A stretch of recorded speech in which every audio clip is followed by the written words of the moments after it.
Buenas tardes, nosotros presentaremos Ética y Fracaso del caso Enron. El equipo está conformado por Nelly, Ulises, Ana, José María, Jorge y Elvia. El escándalo de Enron, la quiebra de una de las empresas de energía, materia prima y servicios más importantes que ha tenido Estados Unidos. Enron fue fundada en 1985 por Kenneth Lay con la fusión de estas dos compañías de transmisión de gas natural. La empresa fusionada fue renombrada Enron en 1986. En 1987, los auditores se dieron cuenta que dos de los empleados movieron dinero a cuentas falsas. Le comentaron a Lay y en lugar de despedirlos dejó todo igual. No le importaba lo que sucediera con tal de que la empresa ganara dinero. Esto fue hasta que uno de ellos fue a dar a la cárcel. Después de esto, Kenneth Lay contrató a Jeffrey Skilling como consultor para la empresa. La estrategia de crecimiento de Enron fue comprar empresas de la misma rama para irse expandiendo, pero estas empresas las compró con un elevado endeudamiento. Después de que el Congreso de los Estados Unidos adoptara una serie de leyes para desregular la venta de gas natural a principios de la década de 1990, la empresa perdió su derecho exclusivo a operar sus gasoductos. Con la ayuda de Jeffrey Skilling, quien había comenzado como consultor y después se convirtió en el director de operaciones, Enron se transformó en un comerciante de contratos de derivados de energía, actuando como intermediario entre los productores de gas natural y sus clientes. Cuando Skilling se convirtió en CEO de Enron, empezó a llevar a la compañía en una nueva dirección. Él quería transformar Enron en un mercado de valores de gas natural. Su idea fue transformar la energía en instrumentos financieros que pudieran ser comercializados como acciones y bonos. El mercado alcista de la década de 1990 ayudó a impulsar las ambiciones de Enron y contribuyó a su rápido crecimiento.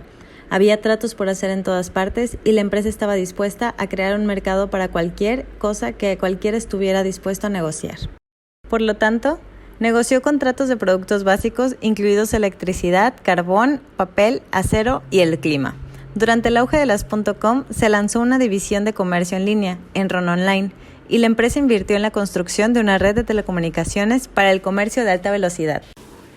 Skilling también introdujo la contabilidad mark-to-market, convenciendo a los auditores.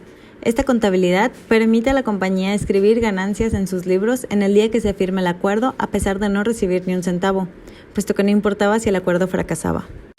Para utilizar Mark-to-Market, Enron requería un permiso regulado por la Security and Exchange Commission y con la ayuda de su auditor logró convencer al regulador para darles este permiso. Esta nueva era en la contabilidad sería el inicio de una cadena de fraudes. Uno de sus casos fue que Enron había invertido billones de dólares en accesorios en la India solo para darse cuenta que ahí no podría comprar la electricidad.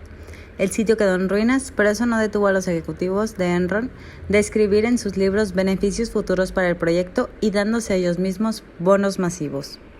Bethany McLean, una reportera en Fortune, estaba haciendo un artículo sobre Enron. Por llamada telefónica con Skilling, le preguntó cómo hace Enron su dinero. Skilling dijo que no podía responder eso, puesto que él no era el contador. Así que le envió con algunos de finanzas, incluyendo a Andrew Fastow, el CFO, para responder todas sus dudas. Estuvieron revisando documentos por 3 horas y cuando todos habían ido, Fastow se dirigió a la reportera y le dijo: «No me importa lo que escribas, solo no hagas ver a la empresa mal». Andrew Fastow era una persona sin compás moral. Él hizo desaparecer las deudas de Enron, moviéndolas a compañías fantasmas para que fuera rentable. A su propia empresa la utilizó para comprar activos de Enron. Después convenció a bancos y a banqueros para invertir en una estafa donde Fastow terminó ganando $45 millones. Mary Lynch compró 3 barcazas de Enron y se las volvió a vender 5 meses después. Esto fue para ayudar a Enron a manipular sus libros. Tiempo después, muchos banqueros fueron a prisión por esto. Skilling y Lay sabían que esto no podría durar por siempre, así que necesitaban una nueva mina de oro y pusieron los ojos en el estado dorado, California. En el 2000, Enron se fusionó con Pacific Gas and Electric para tener acceso a la red eléctrica de California. Posterior a esto, se volvieron muy frecuentes los apagones en el estado, lo que ocasionaba un incremento en los precios para los usuarios. Todo esto fue dirigido por Kenneth Lay y controlado por los empleados de Enron, para mayores ingresos y bonos. Lay mencionaba que no importa cuántas veces se rompieran las reglas mientras se obtengan ingresos. Durante el año de contrato, California perdió 30 billones y el gobierno federal no hizo nada. En ese entonces, George Bush era presidente y era un gran amigo de Lay, el cual se negó a intervenir en el asunto. tampoco la Comisión Federal de Regulación Energética intervino, ya que el director era recomendado por ley. Debido a la ineficiencia de su gobernador, los ciudadanos de California fueron en su contra y nombraron uno nuevo con el papel adecuado del Terminator. A inicios del 2001, Skilling seguía como CEO de la compañía y Ley como presidente del directorio. En esas épocas, las acciones de Enron valían de 80 a 90 dólares. Sin embargo, muchas de sus divisiones enfrentaban problemas de insolvencia. Se comentaba que la empresa estaba sobrevalorada y con esos rumores las acciones bajaron a 40 dólares. A mediados del 2001, con el crecimiento de los rumores y el pánico, Skilling renuncia a la empresa diciendo que son razones personales y por ello Kenneth Lay asume el cargo de CEO. Un día después, Sharon Watkins, empleada de Fastow, el CFO, envió una carta a Kenneth Lay detallando la corrupción y fraude que encontró en la contabilidad financiera. El periódico de Wall Street escribió un artículo con algunas de sus transacciones irregulares y pronto la SEC abrió un proceso de investigación formal, generando desconfianza en sus inversionistas.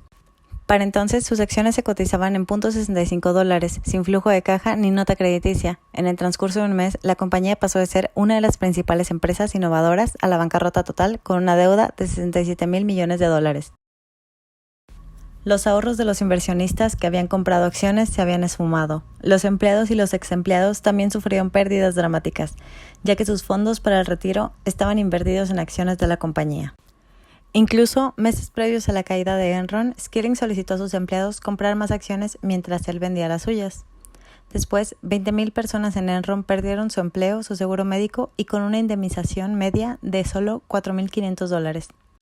A los ejecutivos se les pagó $55 millones durante la bancarrota y cobraron $774 millones más en el año antes del colapso.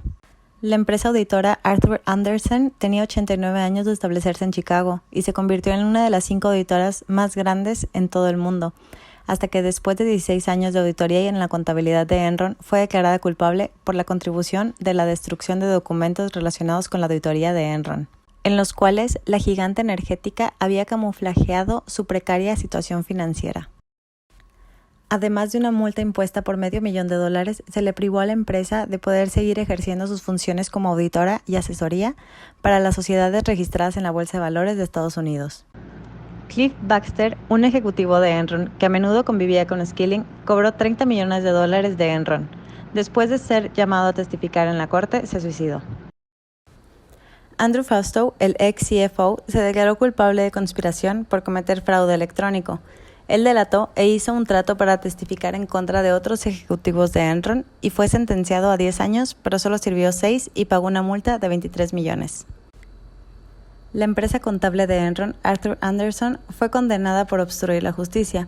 La empresa contable más vieja de América colapsó debido a la pérdida de reputación. 29,000 personas perdieron su empleo. Kenneth Lay ganó $300 millones de Enron. Fue encontrado culpable de 10 cargos de fraude de valores y se enfrentaba a 45 años de prisión, pero murió de un ataque al corazón un mes antes de su sentencia. Jeffrey Skilling, el cerebro detrás de Enron, fue condenado por 19 cargos de fraude electrónico y de seguridad. Fue sentenciado a 24 años y pagó $180 millones en multas. Mientras estaba en prisión, sus padres y su hijo fallecieron. Solo sirvió 12 años de sentencia y fue liberado a principios del 2019.